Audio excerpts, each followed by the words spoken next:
and welcome back. Today we are completing our little trilogy of Marvel Legends Symbiote based figures with the Marvel Spider-Man 2 Venom. Let's get our other figures out of the way and let's take a look at this giant beast of a figure. So here we have Venom as he appeared in the Spider-Man 2 game. This is part of Marvel Legends Gameverse series of figures from Hasbro, and this is, I believe, classed as a super deluxe figure. It was at the £60 price point, and honestly, just by looking at the figure in this box, you can fully understand why it is hitting that price point. This thing is a beast. It is an absolute beast of a figure. So anyway, before we look at the figure, let's look at the box. This is the standard Gameverse Spider-Man 2 packaging with that red fading into a much darker color.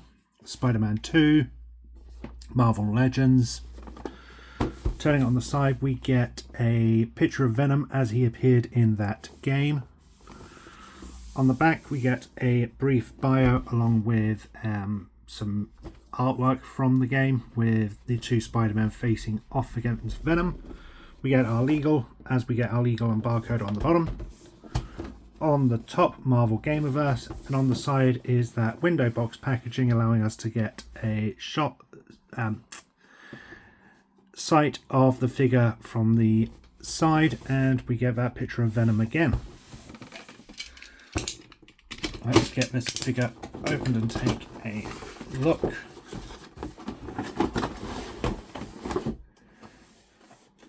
Pulling him out, he is even bigger than I actually thought. So the inside of the packaging is that Spider-Man logo. And without even getting this out of the packaging, he is even bigger than I thought. I honestly figured we were going to have some plastic along here, which would have shrunk it by an inch or so, but no, the only plastic between him and his height is half an inch at the top of his head. So this is all complete Venom. So let's get this figure out of the packaging and take a look. So accessory wise, we're going to get a symbiote tendril, which looks like it will act as an alternate hand for the figure. We will get two alternate fist hands. We get some symbiote saliva. We get the open head mouth with the tongue lashing out. And then of course we have our figure.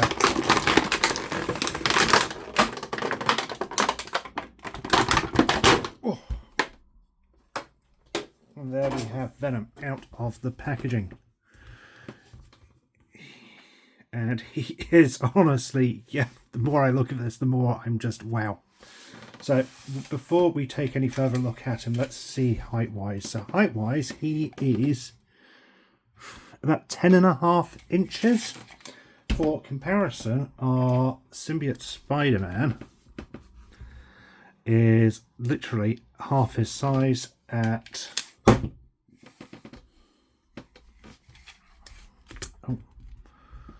He is half the size at dead on 6 inches. So yeah, that gives you an idea of size for scale.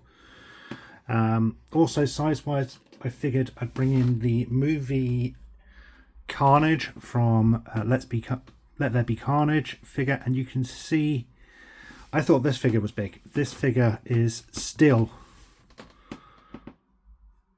only 3/4 of the size of Venom. That is how big this Venom figure is. He is humongous. He is a massive beast of a figure. So everyone concerned over that price point of £60, which is a lot to ask for a Marvel Legends figure. This is why. He is big, and all of that cost has gone into making this beast of a figure, and there is no other word to describe him beyond beast. He has a closed mouth, sort of smiling, snarling Venom head sculpt, which is wonderfully done. You can see some indentations and various sculpting work throughout the head to give it an asymmetrical look. We get those snarling, smiling teeth and the red gums. That's a real classic sort of Venom look, and it looks fantastic. Honestly, it really, really does. In comparison, we have the alternate head sculpt here, which is just as wonderful, if not more so. That is a red paint. It's almost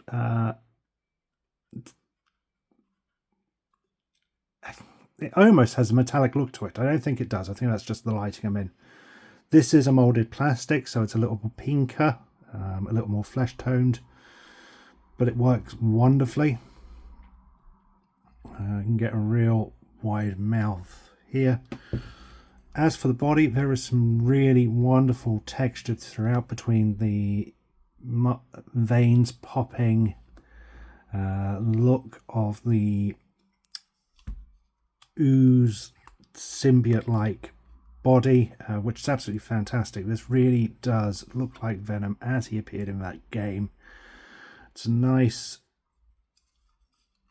glossy black across the entire body. There is loads of textures and molded detail throughout on the body, despite him just being essentially a solid black figure. The spider itself wraps right around, and you can see it comes all the way up under the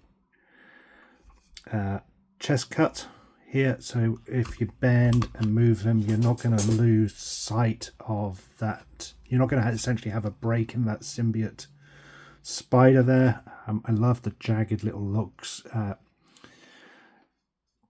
sharp points on this. It has been really, really well done. It looks absolutely fantastic. It comes round, and the same here. The spider, just to the touch, feels smoother than the rest of the body, which I've always felt kind of it should have, not given that a lot of thought, but equally. Same with the spider here. You get that crunch right up to the top of the body, the paint out right up to the top of the body, so no matter how you move that figure, you're getting the look of the symbiote spider without it breaking up. The figure, its head is on a ball joint. It's actually on two ball joints, so it's the ball joint at the head and the ball joint at the neck, which gives a really wide range of movement there. In fact, while we've popped his head off, I'm going to pop on the alternate head sculpt so you get a nice wide range of movement there. Arms are on butterfly joints, so we get a nice movement in, and arms can come right across quite nicely and pull all the way back. The rest of the arm is on those ball and swivel joints, which is standard for Marvel figures. Bicep swivel, pinless double bend at the elbow here, so you can get him right up there, full bend. Arms are, or hands, sorry, are on those standard peg swivels, so we get a nice range of movement. The chest, as we've seen, is on a ball joint, so we get a nice full range of movement at the chest, and then we get the waist crunch as well, which is incredibly tight on mine. I don't know if it's because mine's really tight or if it's just the mold of the body, but it bends forward about that far, so you don't get quite as much bend, and it comes back about that far. You can hear it when it clicks back. You can hear it's on a ratchet joint, so there is a nice click to keeping it back in position. Legs are on those standard ball and swivel sockets with a cut at the thigh, double bend at the knees with a boot cut, swivel and twist at the legs, and then we also get bend at the toes. So you are going to get a really wonderful full range of movement out of this figure. Let's get him into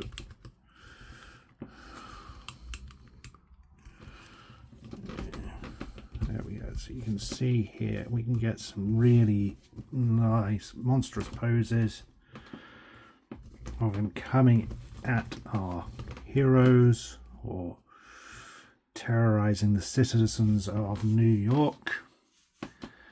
Accessory wise, he has the saliva which will clip into his mouth.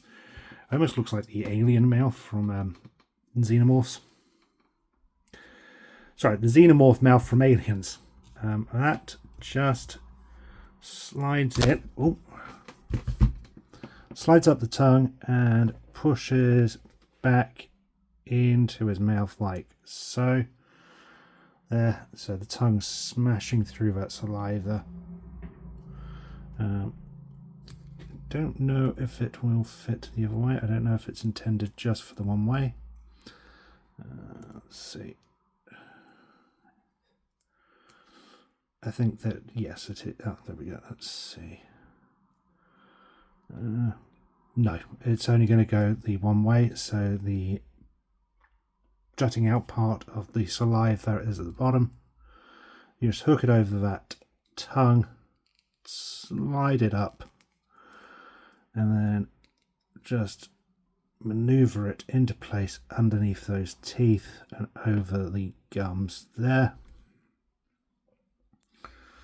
So we get that there, which is a really nice addition. I absolutely love that. That gives it so much more depth and bestiality to it. There is a real, as I said before, and I'll say it again, this is an absolute beast of a figure. We also get the tendril alternate arm along with the two fist hands. So these interchange in the same way. Just pull out our pegged hand and place on our alternate hand. So in this case it's the tendril lashing out. That, oh wow, look at that.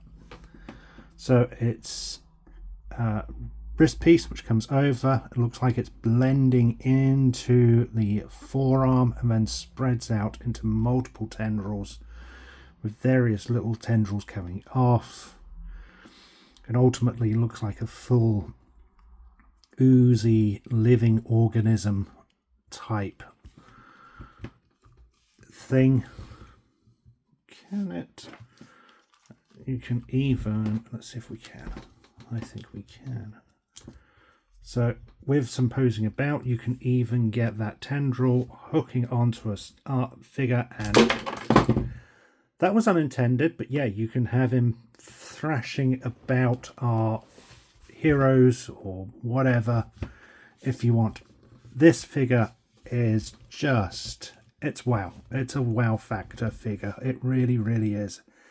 And in my opinion, it is worth that increased price point. It's obviously a much more expensive it's obviously a more expensive figure than our standard Marvel Legends, and it obviously is even more pricier than the standard 2-pack figures. But I think a lot of and I have seen people complain about the price point, that it's too high for the figure. However, I think once you get it in hands and you can see that size and the bulk of the figure, you will probably, obviously everybody's different, everyone has their own opinions, agree and understand why the price point for this figure is what it is. It's definitely a super deluxe figure. I don't think I could have asked for more from this figure at all. It's fantastic. It really, really is. I am so impressed with this figure. And absolutely excited to place this amongst my collection along with my other figures. I hope you've enjoyed this video. Thank you for watching this little mini-series. And until next time, stay safe, and remember, with great power comes great responsibility.